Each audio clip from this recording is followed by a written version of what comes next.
caregivers doing crazy things, not injuring patients, but caregivers and patients, there are moments of fun and joy. So I had to find that fun and joy. So there's a fun and joy part. And then I wanted to educate people on exercise. And then I feel it's really important about your nutrition. Ladies and gentlemen, welcome back to another episode of the Eternal Optimist Podcast. I'm your host, Matt Drinkon. And today we have a special treat. We have someone on the show today, Mr. Jonathan Bogner, who has been referred to me by one of our favorite podcast guests and hostesses of all time, Rena Friedman-Watts, from the Better Call Daddy podcast. So it's a real pleasure to have Jonathan on. And I'm not going to read to you his resume of everything he's done to impact this world. I'm going to let him tell you a little bit about it, and I'll make some comments in here, such as he had an impact in supervising and helping to produce the movie Men at Work back in the day, which is one of my favorite movies. So we'll get into that. But I'm just going to turn it over to Jonathan. And Jonathan, first of all, welcome to the show. How are you, my friend? Oh my God! Thank you for inviting me, Matt. I'm glad Rena talked to you about me, and I'm very excited to be with you. And I love the name Eternal Optimist because both of us are optimistic. Because you don't get to where I am without being optimistic. Yes, and for our audience who doesn't know Jonathan yet, you're in for a treat because his story is pretty inspirational. He's overcome a little bit, so we'll let him tell a little bit of that story. But Jonathan, can you first just give us some context? Who is Jonathan Bogner? We'll start with that. I was looking forward to that question. Who am I? And that's a really good question, and a lot of podcasters and people don't ask that.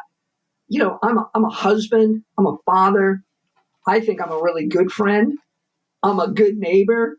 I'm a great dog owner. And I also, I'm kind to strangers. I also think I'm smart. And also I like to reinvent myself every 10 years. And you mentioned some of the things that I've done in my past. I was a music supervisor. I'm a producer by vocation and by nature. I'm also a writer.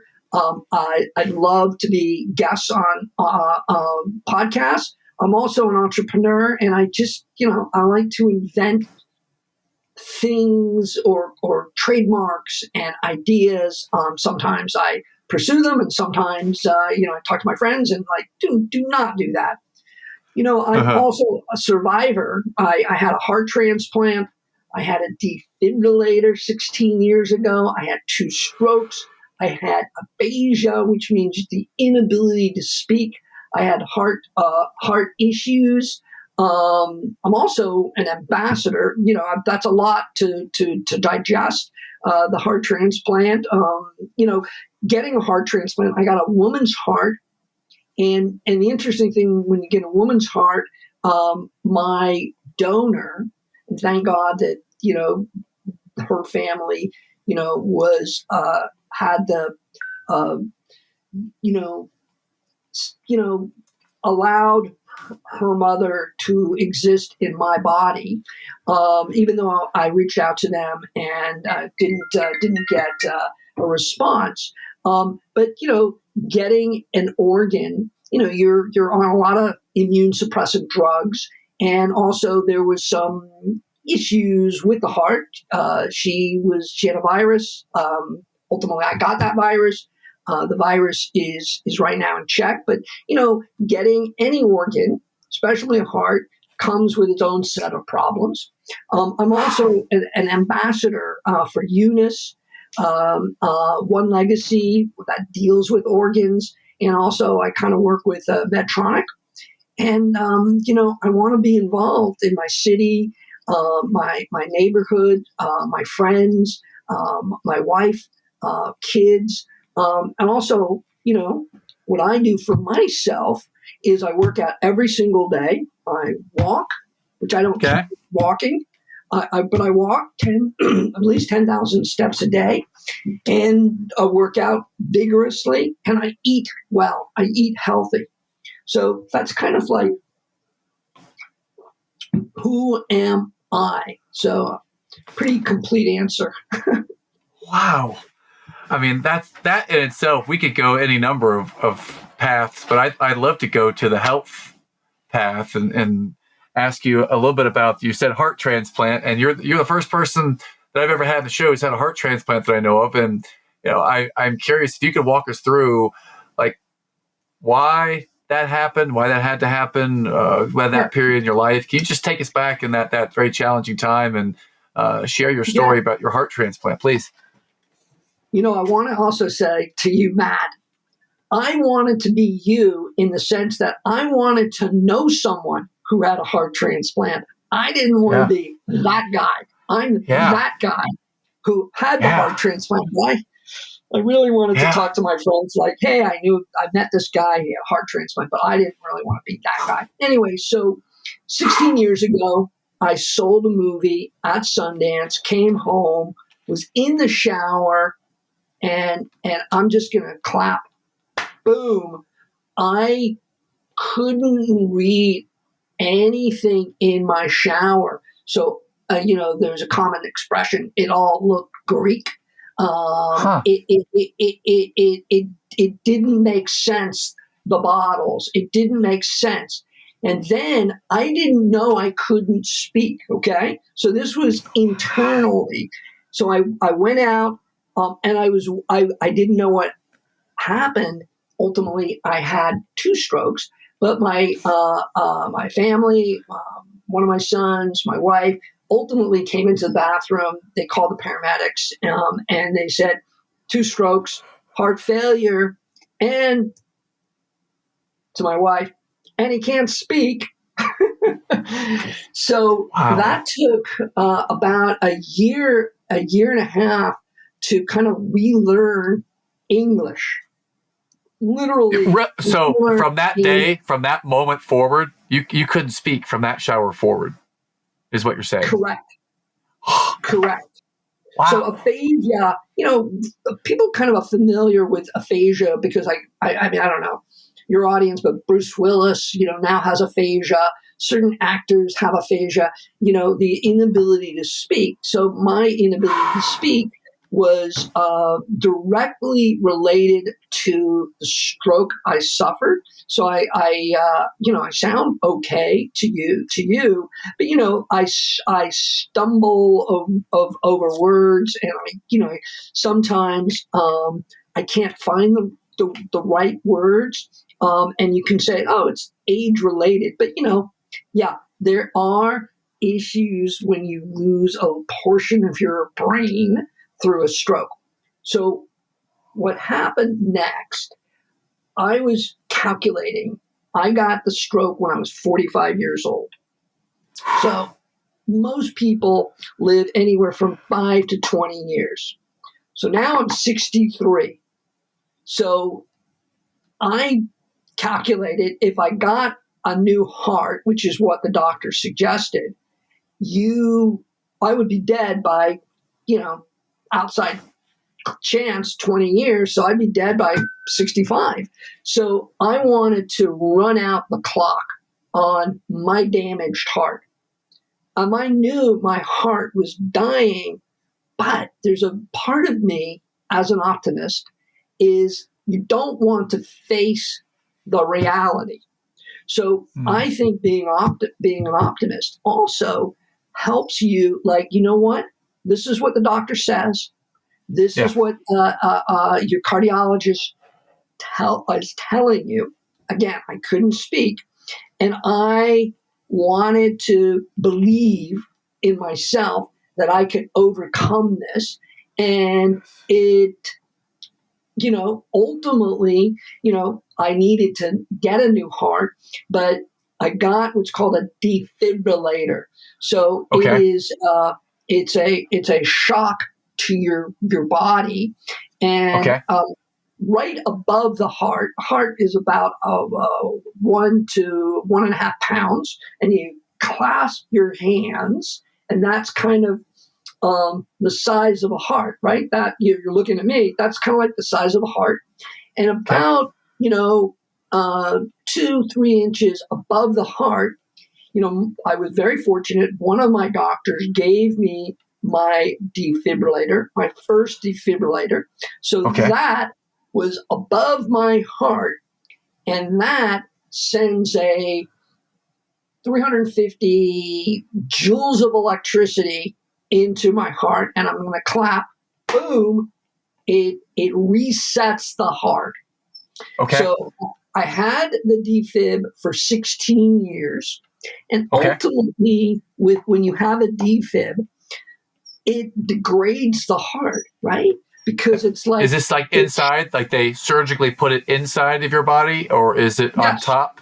It's inside. No. Okay. It's surgically implanted. It's like a little zip, it's a little zip. Okay. They slip in and they connect the wires into the heart, and it shocks the heart.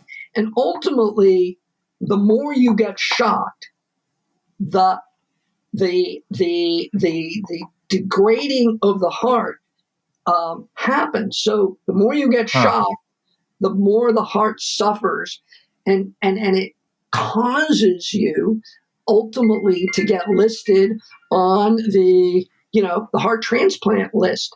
So I had the 2 defibrillators in my chest. I mean, I had one defibrillator, and I had that defib for 8 years. The battery ran out. The lithium battery beeps inside your chest, and it was like, I didn't even know what was happening because wow.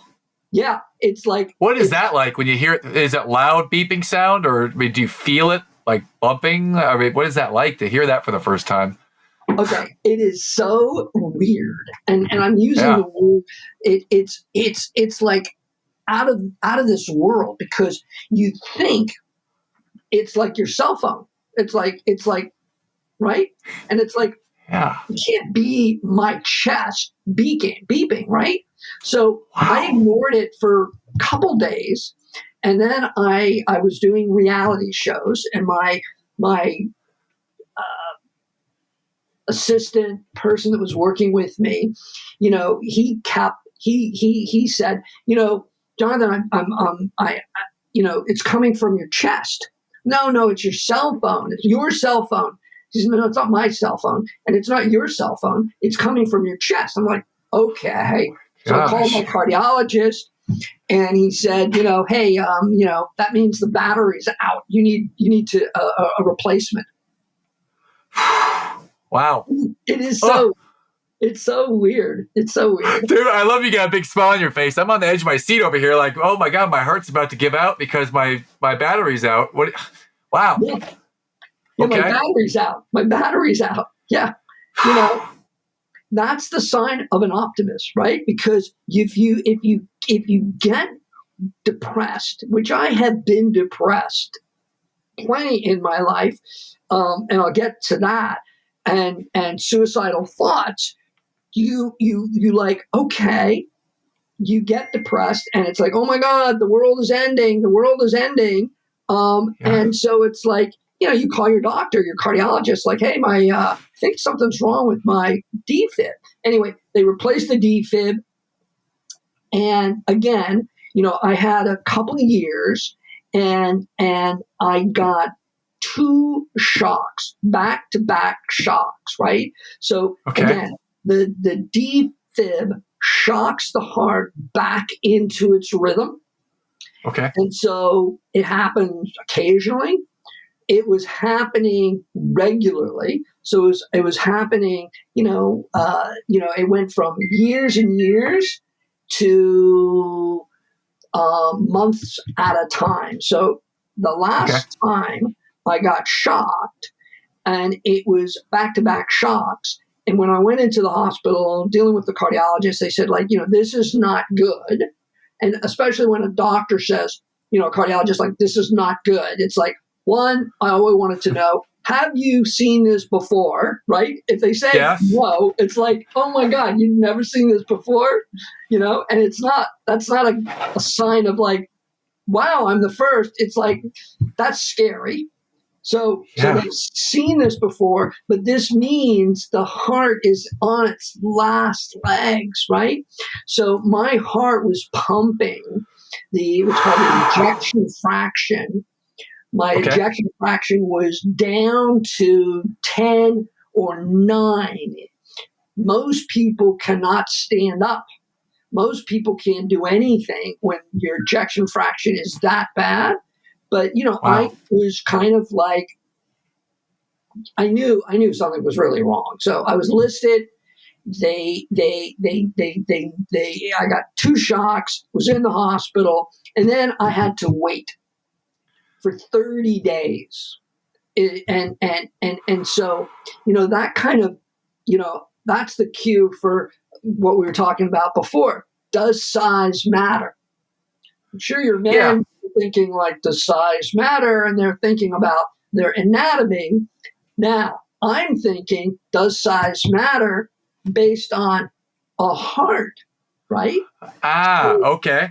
So size matters. Because you have to have a heart that, if you're getting a heart transplant, you have to get a heart that's similar in size. It has to be very specific, I'm guessing.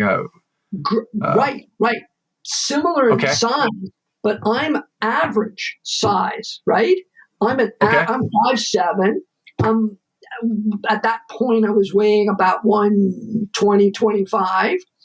Now I'm lower, but I could have taken a man's heart, I could have taken a woman's heart, and I could have taken, which I didn't understand, a adolescent's heart who has stopped growing.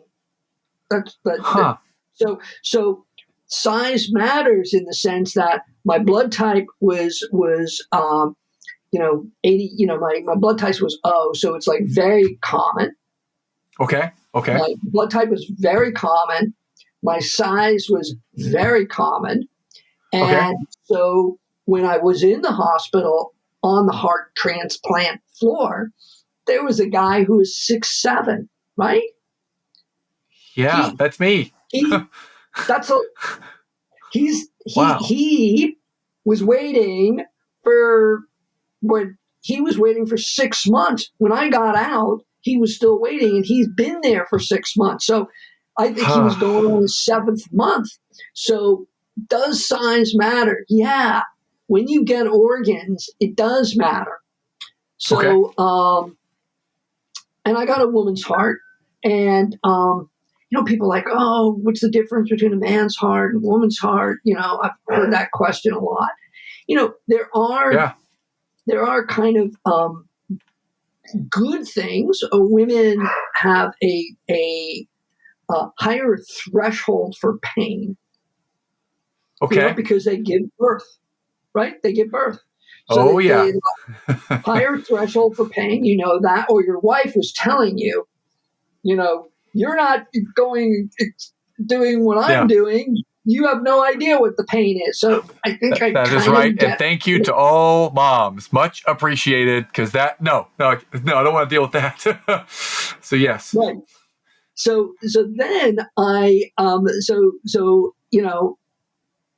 going back to size matters, the bigger or the smaller, you just want to be in the middle, right?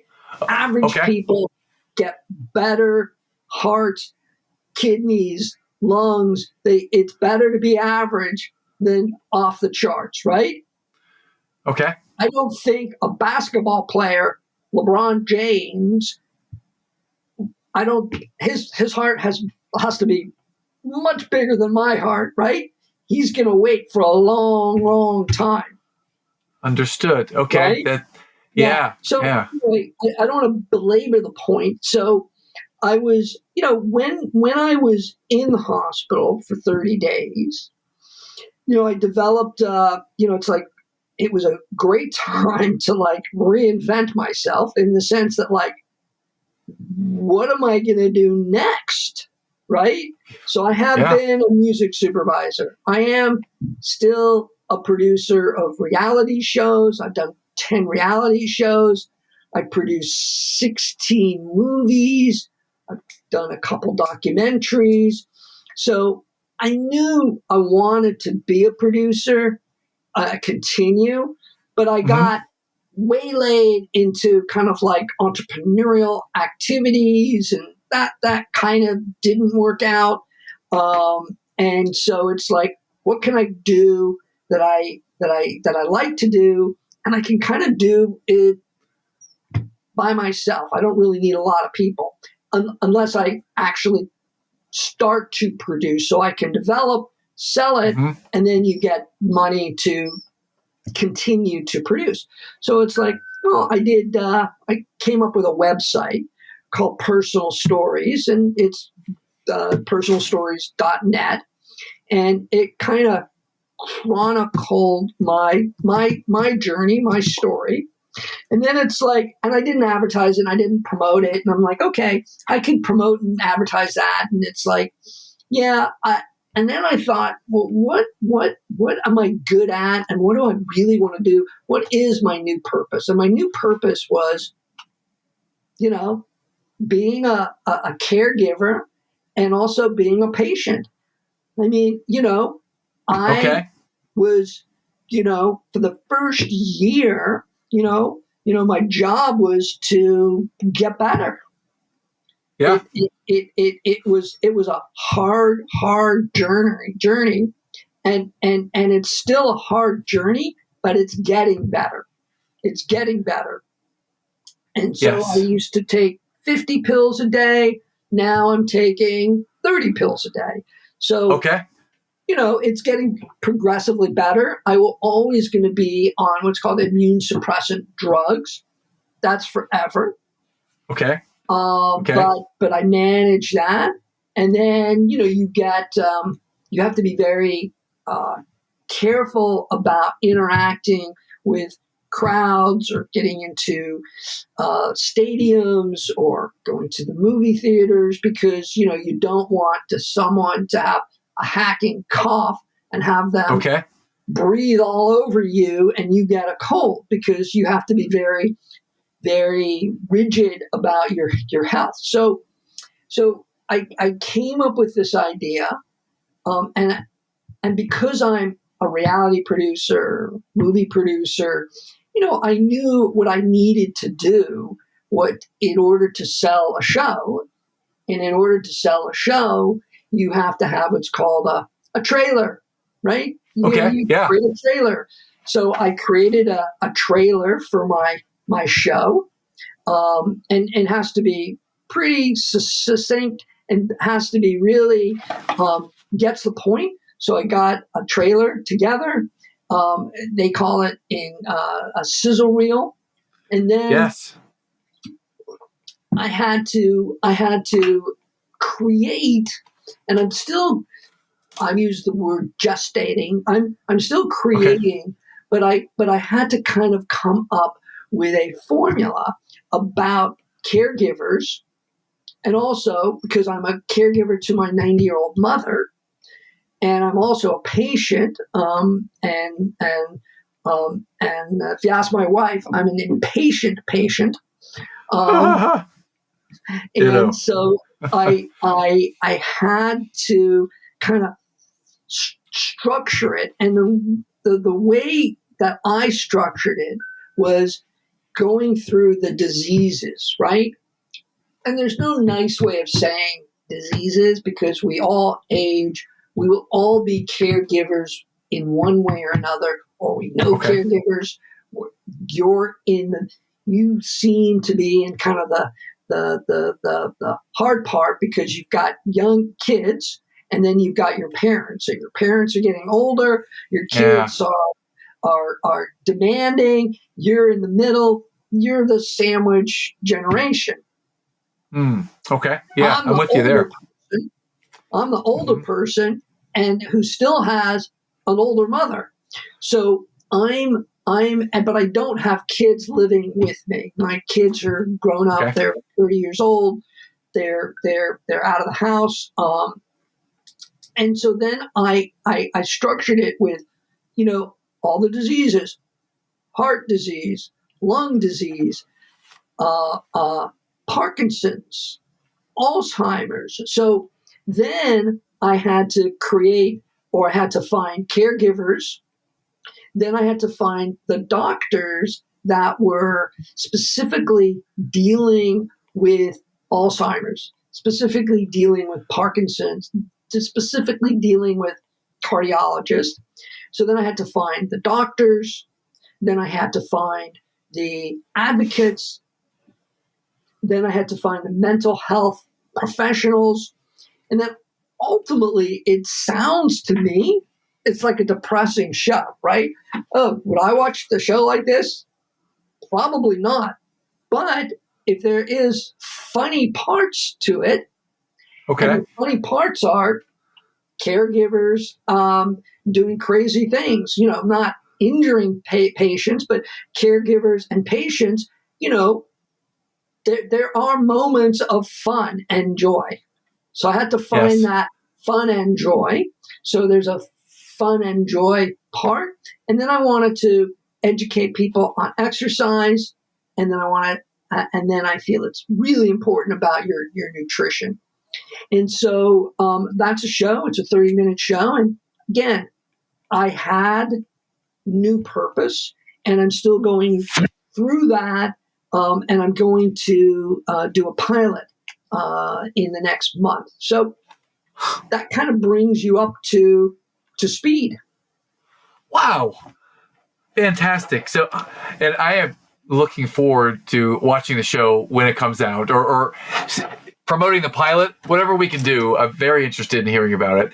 As you've been telling the story, a couple things came up for me. If you could take us back to the day that you had the transplant, first of all, you're getting ready to go in and have a heart transplant. What does it feel like that day, that morning?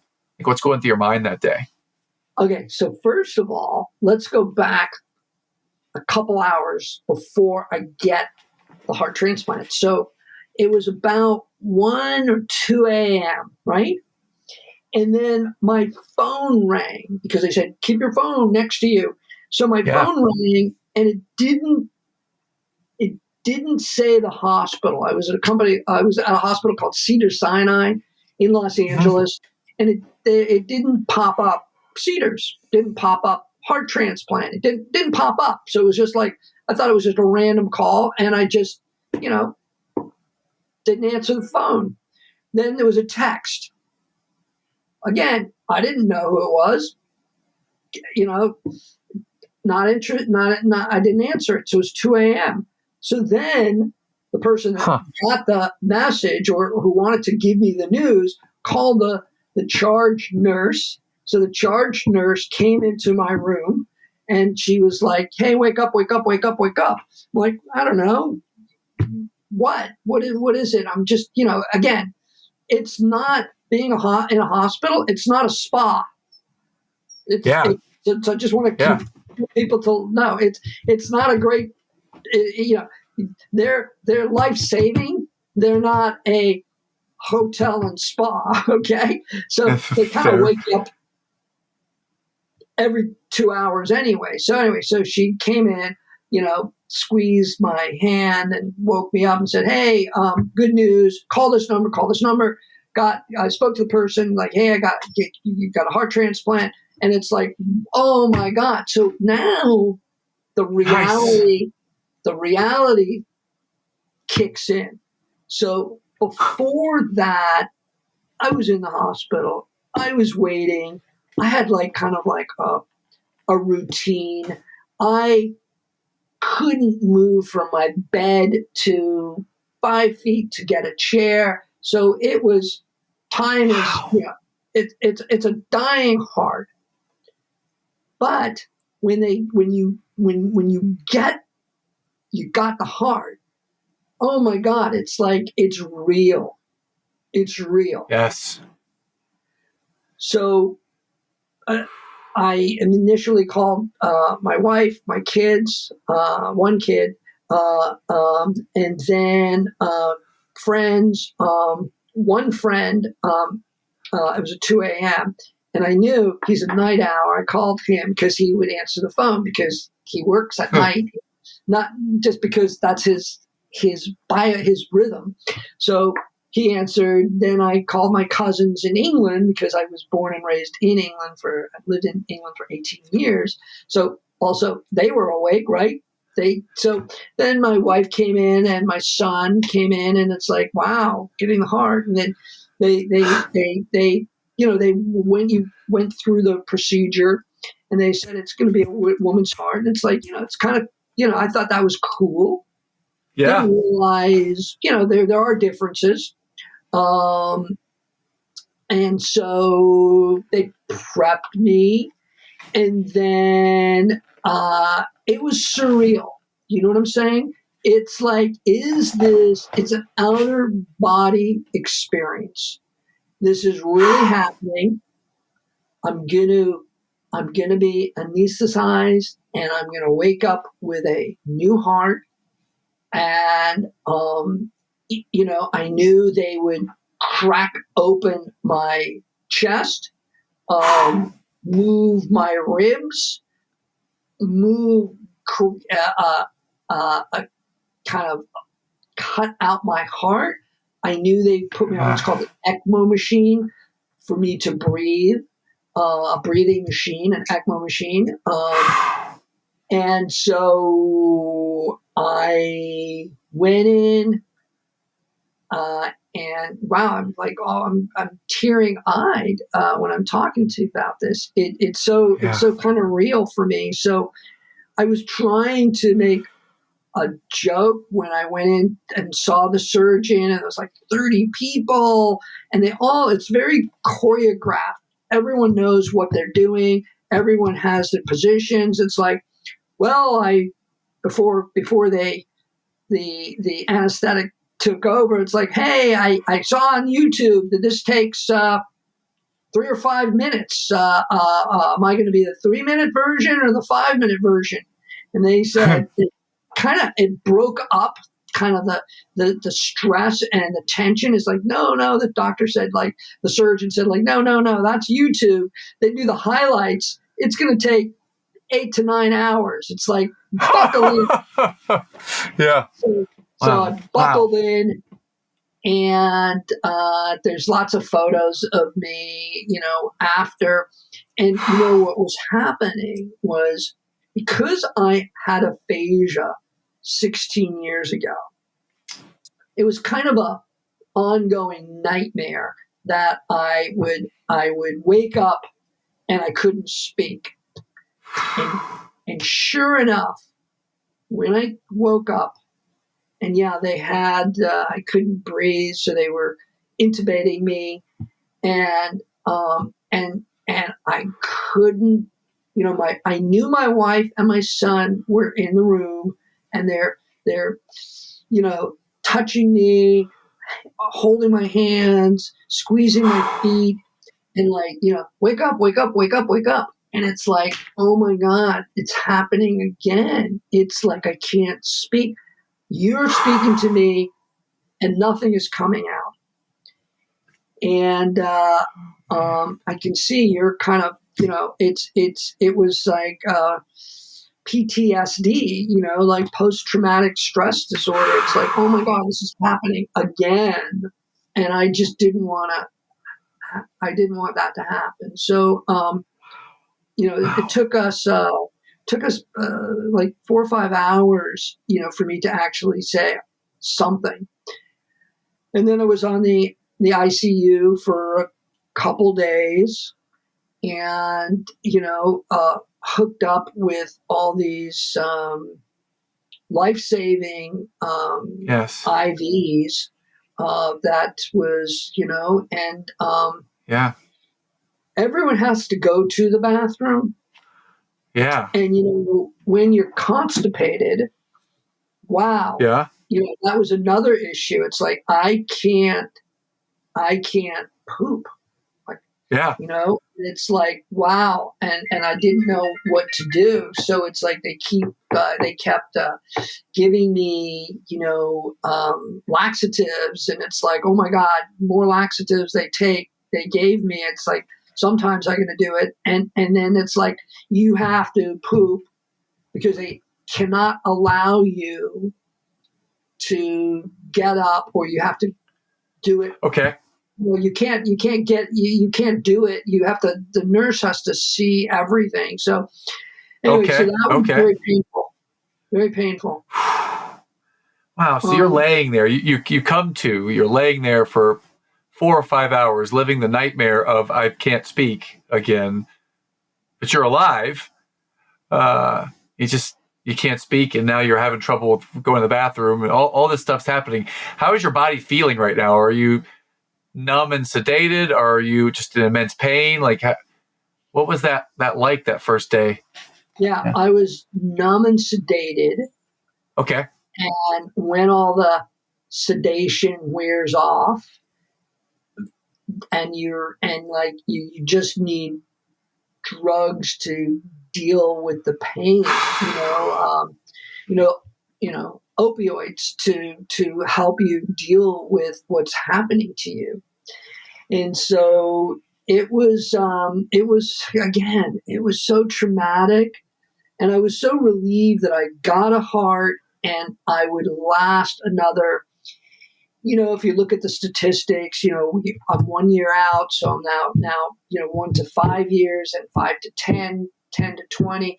So I'm 2 years out. I continue to do the things that ultimately will help me survive the next however long I'm around. But I trained. It's such a weird thing to say to you. I was not training for a marathon. I was training my body to put on. Before I went into the hospital, I was eating a lot because I wanted to have some heft to me, because I'm a light person. I'm now I'm like 118, 120 pounds. When I went into the hospital, I was 125 to 130. And so I was training, I was eating lots of carbs. I wanted to gain weight.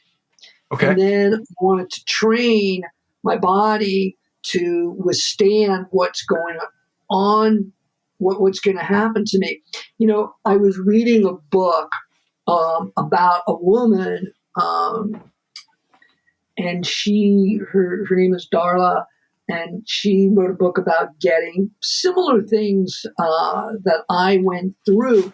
But there is a interview process when they interview the heart clinic, and I think most hospital would do this. It's like, who's going to take care of you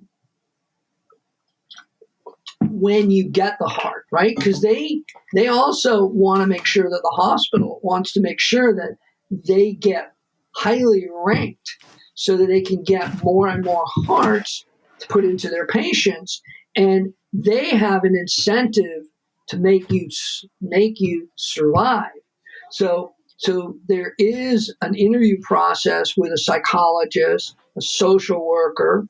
Yeah, you do every type of blood. I gave them 30 vials of blood to test. Then you meet the surgeon. Then you meet your team. This is all before you get the heart transplant. And it's real critical question. Who is going to be your caregiver? I mean, you can't do this alone.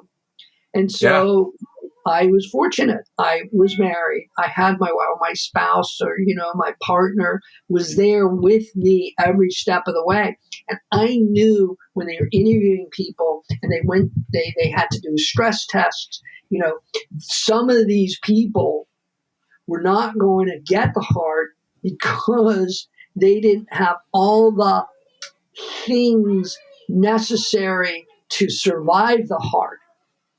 Does that make sense? Yeah, that makes sense. You have to have support system. You have to be, you have to be a certain weight.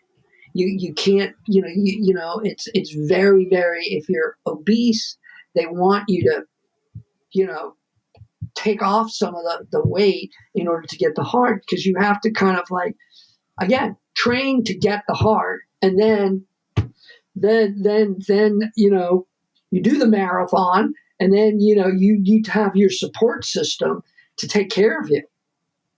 Yeah. That makes me wonder, once you got the heart, and there's a release date approaching at some point, how does all of this impact your ability to go home, your normal routines?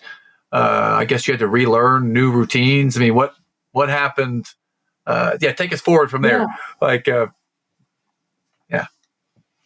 So, before I've been sick for 16 years, but I got the heart 2 years ago. So that was kind of like the, getting the heart versus not getting the heart.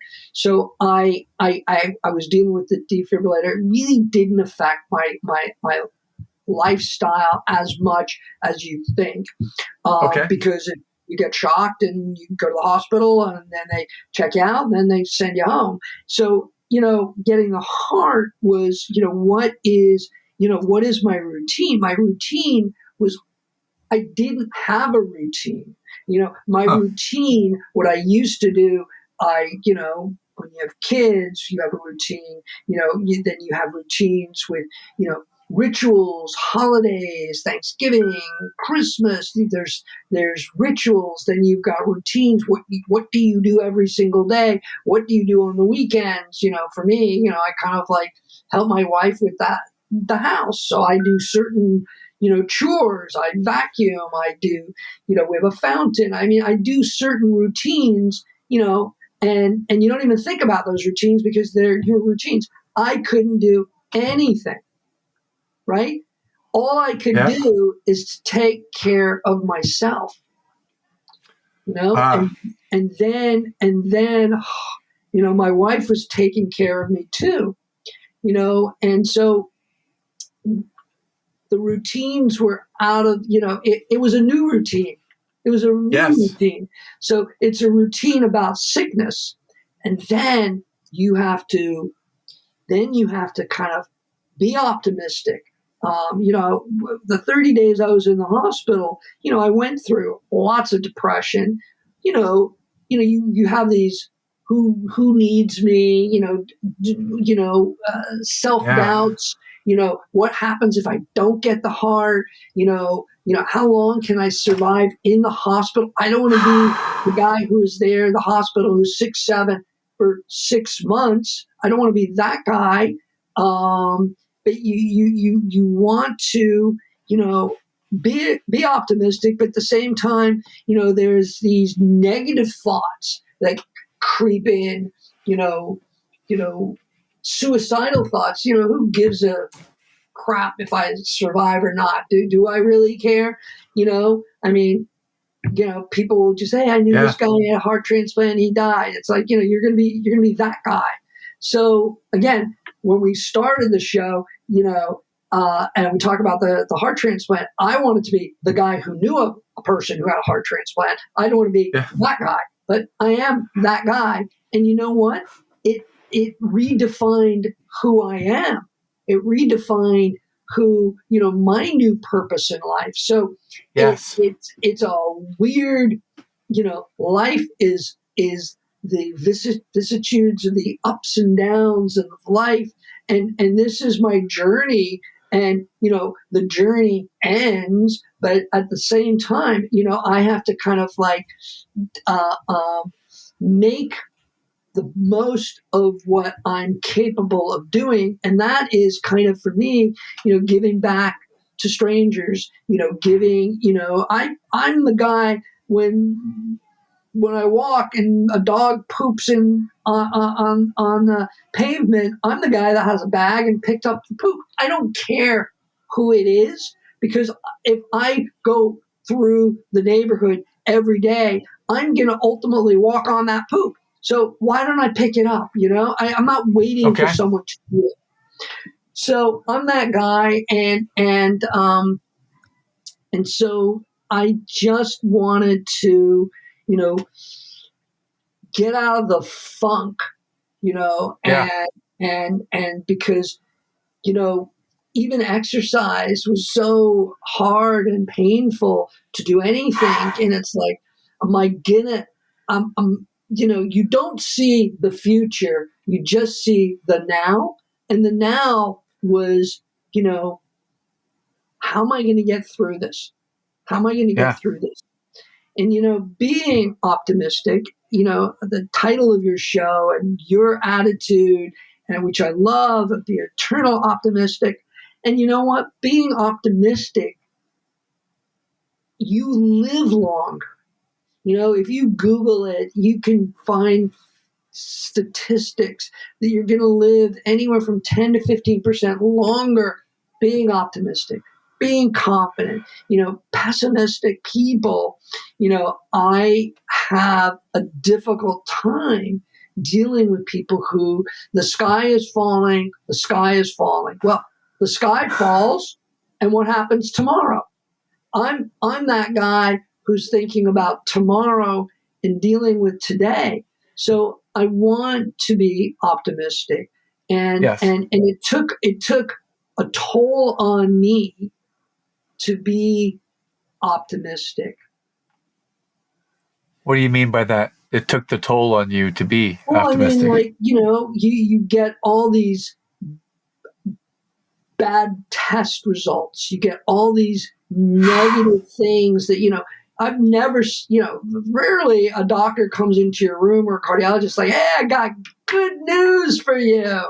They usually come in and say like, oh, I got some, they euphemistically like, well, it's good news, bad news. It's like 99% it's bad news, right? So it's like, how do you spin it in a way that is good news? So, I feel like, you have to be optimistic. And I have a philosophy that I want to share with you. And I feel I am rigorously optimistic, not optimist. I'm not eternally optimistic. It's hard work to be optimistic. So it's rigorous optimism. And then I've got the 3 R's. Then I also have being flexible, but it's not always flexible. It's rugged flexibility. So I have rigorous optimism, rugged flexibility, and then you have to live a resilient life and a resilient health life. Your health and creates resilience. And everyone, if they have a situation, and everyone has this situation, and I don't know what your situation is, what do you do? Do you fight? Do you flee? Do you freeze? All those situations when you experience some danger. But Yes. we have a resiliency that we don't want to admit, but push comes to shove, we will respond in a resilient way. That's why people are living longer. That's why people don't want to die, because there's a finality of dying, right? You don't wake up tomorrow. And my mother is 90 years old. I don't know what her plans are for the future, but the fact is, people don't want to die. And I'm not there yet, but that indicates to me that we have a resiliency to live beyond, we just want to keep going. Amen to that. Yeah. Amen to that. Yeah. And as you're overcoming all of the stuff, the depression and the suicidal thoughts, you've got to somehow take care of yourself. Oh, and by the way, you're also producing a show right now, and you're still a husband and a dad and a caregiver for your mom. How are you doing all of this? I mean, how are you able to manage all of that and make this comeback? Because this is pretty inspirational stuff, Jonathan. I appreciate that, and I mean, it's like you can't allow yourself to think about what you're doing. You just have to do it. So every day I'm working on my show, finding a good caregiver, finding for my pilot. every day I'm just kind of dealing with my mother a little bit. I'm not her full-time caregiver. My brother lives with her. He is a full-time caregiver with her, but I deal with everything else. And I'm going to interview her on Sunday for my show. And then, being a husband, being a father, but as you said, you have to take care of yourself first. I mean, everyone Yes. knows that. Every program that take care of yourself first, and then you can help other people. So I exercise. Exercise is my passion, right? When I go to, I work at home, so there's an ability to walk around, do a little exercise. Anywhere from 5 minutes to 15 minutes. And if you spread that out through your whole day, you actually worked out for an hour and a half. Then, you have to, activity is the sign that you're embracing life, because you can't sit still. And I was blessed in the fact that I have this ability that I want to always be in motion, like certain animals. You want to move forward. You don't want to go back, but you have to move forward. You have to be active. And then you also, life is so serious. You have to have there is humor in life. And Yes. I Oh, yeah. I feel like I'm not a comedian, but observationally, I observe things that's like, this is kind of funny, Uh-huh. You have to find the humor in life. And yeah, I've been through a lot. And my rap sheet, my medical rap sheet continues to this day. This month, I had a melanoma in my ear, 24 stitches in my ear. They did a pancreas biopsy.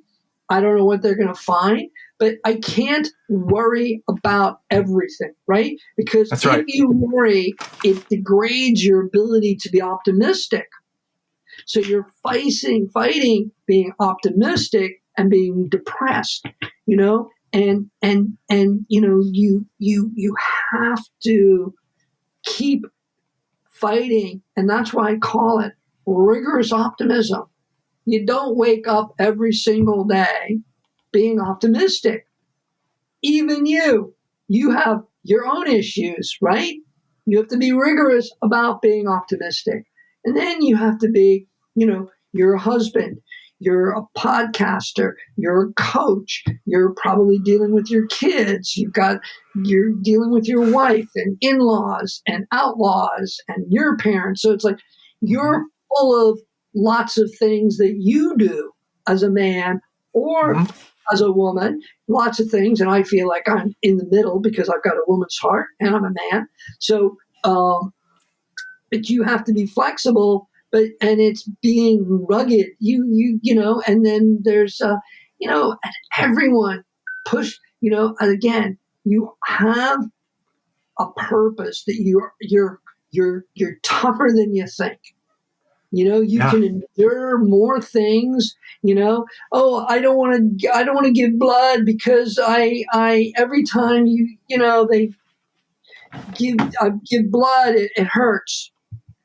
Really, I do a ping prick because I'm I don't know how you can be diabetic, but I'm like a borderline diabetic because of all the meds I'm on.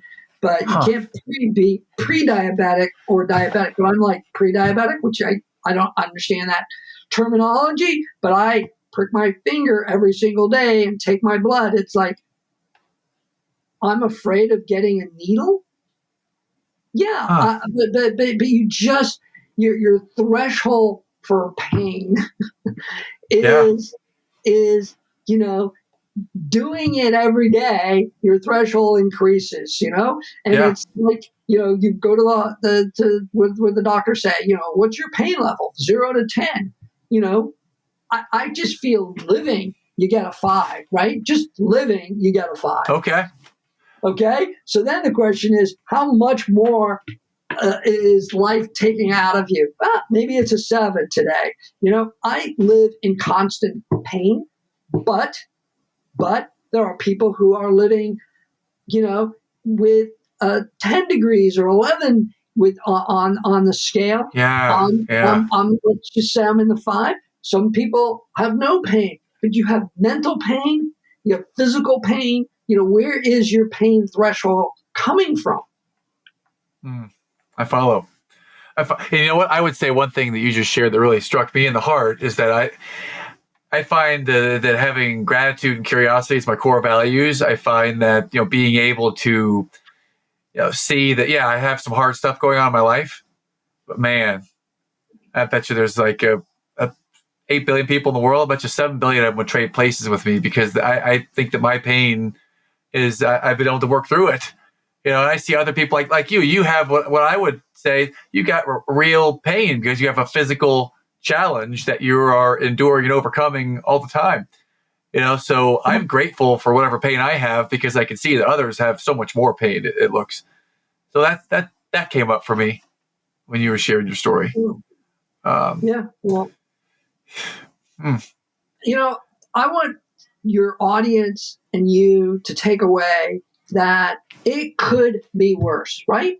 It could be worse. Yeah. Anything. We're not living in Ukraine, okay? Yeah, exactly. We're in America. Yeah. We're, so we're not living in Gaza, okay? So true. Anything that is better than that, right? So those people still find joy, but they're always being,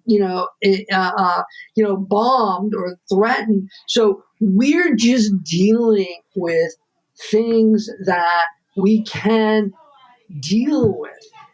So it's a story of overcoming difficulties, physical, mental, health issues, and moving forward. That's what I'm saying. You have to move forward in life. You have to be, again, the name of your show, you have to be eternally optimistic. Yes. You have to be rigorously optimistic. So that's the lesson. If there is any lesson, people, hey, it's a lesson. No, this is not a lesson. This is one person's statement of how he overcame lots of health issues. And forget, business or nothing. We get rejected every single day. I saw a podcast. It's like, it's all about no, no, no, no, no, no, no, no. So how do you overcome the no? Tomorrow you can get a yes. All you need is one yes, and then it leads to more yeses. So what I'm saying is, look at yourself. Look at what your assets are, mental, physical assets. Look at your liabilities. You've got mental, physical liabilities, and move forward with what things, your assets, your willingness to persist longer than anyone. What? Do you have a willingness to persist? I have a willingness to persist with my show. You can't say anything. I get rejected every day. Now, my wife hates rejection. Certain people cannot deal with rejection. But you know what? She's dealt with my sickness. She's dealt with my son's sickness. She's dealt with her own sickness. So, you know what? She's stronger than she thinks, but she doesn't want people to say no to her. And I always question, you get no all the time based on health, but you don't want to have, interpersonal no's. You know what? It's all about building, a mental attitude to say, I have overcome so many problems, business-wise, health-wise. We never even get into the personal, the personal struggle that it took on my own kids, and so we deal with so many issues in our lives. We have to find some joy, that some joy is, hey, I'm walking with my wife. You know what? Let's go for a pastry. Let's go for something. Yeah. Treat ourselves, right? We treat ourselves. People forget to treat themselves for anything. That's why people are addicted to shopping. They get like a high. I'm going to store. I'll buy myself. Yes. They just need something to reaffirm who they are. So that's why that's kind of the whole reason people shop. They don't actually need it. You only need very few things, You need underwear, a couple pants, a couple shirts. I guarantee you, with you look great, by the way, with your beautiful shirt and your T-shirt, your polo, and it's like, I guarantee you've got more sweaters and more shirts than you need, right? Because people likely, want And yes. so that's a form of giving into yourself. So what the lesson, if there is any lesson that I hope your listeners take away from this is, again, being rigorous about, your optimism, being rugged with flexibility. And we all have a resilient life, and then just move forward with your family, your relationships, your business. And I know you're a coach, and I know you deal with, how do we overcome the no? The no is actually, as you know, is a response, right? If they say no, but I don't know how you deal with the no in an email. I mean, but I mean, like in the old days, you can call people no, or you can visit people. If you're a salesperson, you visit and they say no. It's like, hey, you say no about this. What about this? Can I come back? You just want an opportunity for a yes. And life is all about a yes. Yes. Well, Jonathan, I'd love to keep going, but we're about out of time for our recording today. So I'd love to. I'd actually like to do something that you described earlier before we turn the recording on. I'd love to invite you back on the show so that we can continue the discussion about some of the personal things and kind of do a checkup and see how you're continuing to adapt and endure. And I'd even love to hear more about your show after we launch. So can we hit a bookmark for now? And can you share with us where can we find out more about your journey? If it's a social media or some other websites, you've mentioned a couple. So where might be the best places for us to go now to see more about your journey? My website is personalstories.net, personalstories.net. And my business website is BognerEntertainmentInc.com. So BognerEntertainmentInc.com. If you're looking for a reality show or you got an idea for a reality show, BognerEntertainmentInc.com. And then my personal stories are personalstories.net. And they can reach out to you and you can forward it to me, or so that's the best way to reach out to me. Fantastic. Well, this has been it's been moving. I've been on the edge of my seat for an hour. Thank you for having the courage to share. And if you would have started to cry when you were telling your story, I was on the edge. I mean, I was ready to let the floodgates open. Man, that was a moving story. And thank you for sharing it. And now that we're here to wrap up, I have a couple questions to finish things up in the lightning round, Jonathan. Throughout your experience, if you are a reader, is there a book or two that you might recommend that's had an impact in your life? You know what? I've just read this book called Master of Change. Master of Change. Okay. Brad Schulberg or something. and he kind of comes up with the whole rugged flexibility. And then I read books, usually nonfiction, and I've got another book lined up that it's all about relationships, and it's called fractured relationships. So everyone, about a third of the population has issues with their kids, wives, parents. So fractured relationships, that's the book I'm reading right now. And I just finished this other book I said, Brad Schulberg, and I think it's, I can give that to you. Well, we got Master of Change and Fractured Relationships. Master Change. These are two that I'll be adding to my bookshelf because I've not read either one of them yet. So thank you for that. If we turn it a little bit to music, if you're into music of any kind, then what might be a song or a genre or an artist that really has inspired you and fills your bucket? Boy, I don't want to really age myself. I would say, I don't know.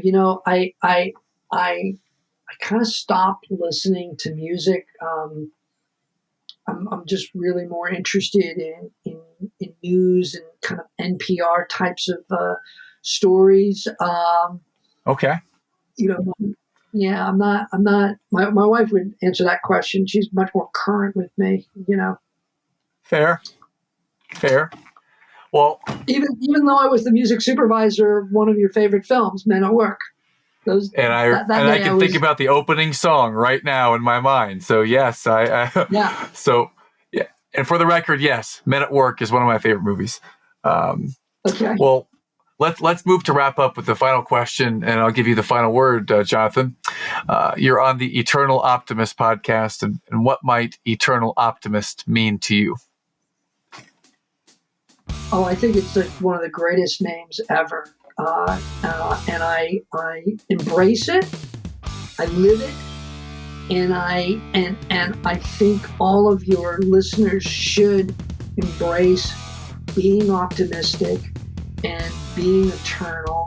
And when we started, I gave you the word panglos, which is also a person who is